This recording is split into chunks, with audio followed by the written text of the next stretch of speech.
So it's like New Year and new pedal board. So this is a pedal board I put together for a project that started last year at this point. And it basically involves my Gretsch Baritone and then a small pedal board and various loops I put together using the Ditto. It's more like a jam band kind of scenario at the moment, and I was looking at ways of adding extra sort of textures and flexibility, and that's why I put this board together. So we'll get into some tones a bit later in the video, so if you want to skip ahead, feel free. I just thought I'd show the board as is and what I'm running and how I've cabled this up. So I'll show the backs for starters. I'm using the Cioks SOL for power along with a Cioks grip, and I have two daisy chains set up. This is on Pedal Train Novo 18 pedal board, so I can easily put it in the Pedal Train backpack that I also have to transport it, or another bag that I also have. So here's the board all powered up, and the signal chain is very easy. So there's no bypass loopers or anything like that that's on the board, so everything is going into each other, if that makes sense. So we start up here with the turbo tuner, that then goes into the Spark Mini, and then into the EHX Pitchfork. It then goes into this, which I just got recently, which is the HX One. Then it goes into the Barber Gainchanger, which will be my overdrive, but I'll be using it more for like distortion in this case. And then into the Strymon Volante for tape delay. And then the Strymon Flint for reverb and also tremolo. It then goes into the Ditto X4 looper before going out to the Chase Tone Secret Preamp, which is basically the Echoplex preamp in a box, and it's set to bright with a tiny boost above unity.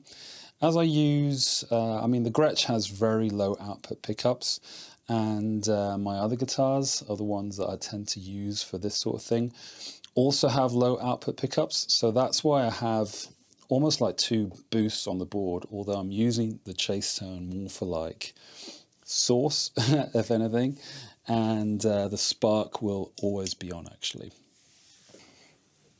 So I'm going to try a bit of some Inception style angles here. So I've got an iPhone for the pedal board, my usual camera set up over here, and then I'm talking to the Pocket 3 as a mic. So I'll just show the guitar in this case, as I'll show some tones and how I set up kind of basic loops and things that I do with the looper itself.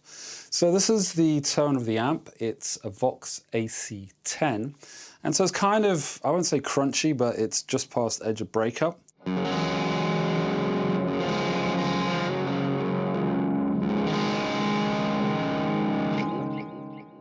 So I'll just put together a random loop idea, just to give an idea of the sort of things that I can do with this board.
So that gives you a kind of idea of the sort of loop fun stuff that I can do with the Ditto 4.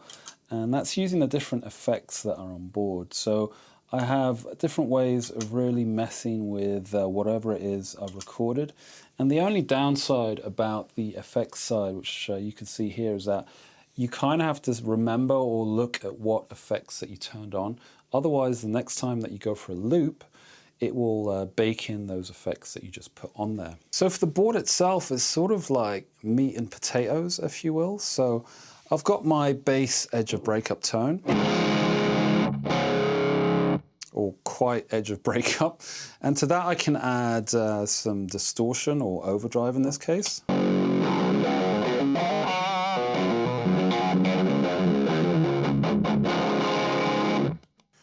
And the idea here is that I can put this in front of a clean amp. The VOX AC10 isn't the cleanest of amps in this case, but typically the rehearsal space, it'll be into a clean amp. And then I can basically use the overdrive there to add a different level of gain. I don't tend to use loads of gain, so the idea behind the Gainchanger is that I quite like it as either a distortion pedal or like an overdrive. So it has two modes on there which I can use, and that has a nice way of giving me a balance of both while still remaining quite flexible. Now the cool thing about the Pitchfork is that along with the usual octave up and octave down modes, which you can set here, so I can have an octave up and octave down.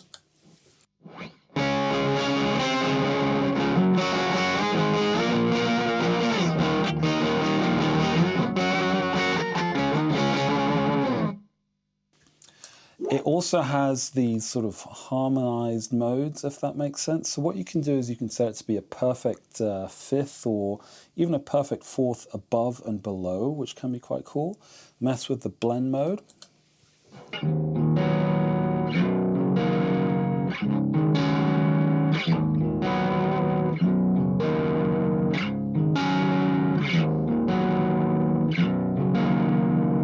And the cool thing with that is that it messes with either the root or the voicing of the stuff that you're playing. So you can basically loop something like that, which I'll do now, and then you can add these extra textures on there for a nice sort of vibe.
So yeah, that gives a kind of idea of the sort of loops that you can put together. And what I really love about the Ditto X4 are these extra FX functions. So with the hold function, and I'll link a video that I also did about this hold function, is that you can tap tempo the sort of glitch sounds that you have on there.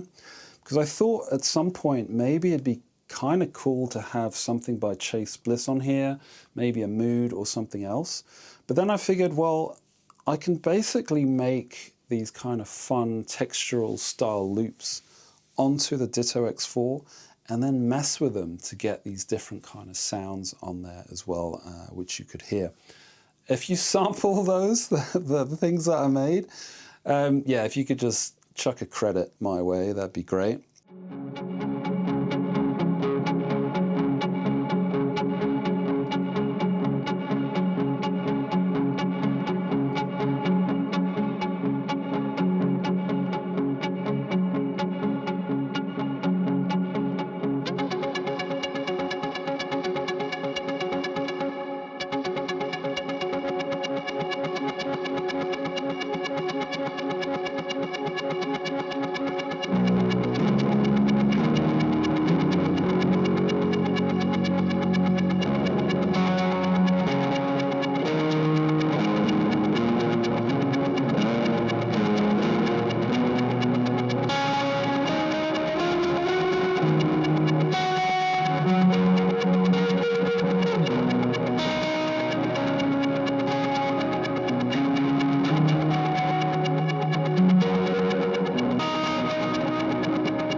So the thing here with the loops, I can save them on the Ditto X4, but any loops that I make on the Strymon Volante, I can add those kind of fun tape style effects to that, which is a lot of fun. But once they're gone, they're gone. But again, this is something it's used for kind of textural and to add kind of vibe and atmosphere. But it gives me all these options on a relatively small pedalboard that I can use for the project in question. So hopefully as things develop and get stuff recorded or ideas and things like that, something will eventually be released. But for now, here's the pedalboard. Happy New Year. Hope to see you in the next video. Take care.